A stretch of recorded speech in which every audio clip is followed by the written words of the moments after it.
ফেরাউন তার স্ত্রীকে কেন হত্যা করেছিল? মূসা আলাইহিস সালাম যখন ফেরাউনকে ইসলামের দাওয়াত দিল, তখন ফেরাউন আল্লাহকে অস্বীকার করল।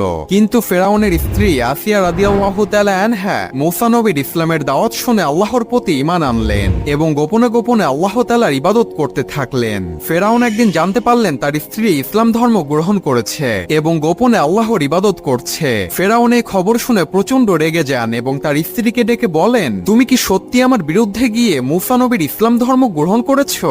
আসিয়া তখন সাহসের সাথে উত্তর দিয়ে বললেন, হ্যাঁ, আমি আল্লাহর উপর ঈমান এনেছি, যিনি সকল কিছুর সৃষ্টিকর্তা। ফেরাউন তখন রাগান্বিত হয়ে তার সৈন্যবাহিনীদেরকে ডেকে তার স্ত্রীর কঠিন শাস্তির ব্যবস্থা করতে বললেন এবং তার স্ত্রীকে নির্মমভাবে হত্যা করা হলো। মৃত্যুর পূর্বে আল্লাহ তাআলা আসিয়া রাদিয়াল্লাহু তাআলা আনহাকে জান্নাতের একটি দৃশ্য দেখালেন, যা দেখে তার মুখ উজ্জ্বল হয়ে গেল এবং সে খুশি মনে মৃত্যুবরণ করলেন। সুবহানাল্লাহ।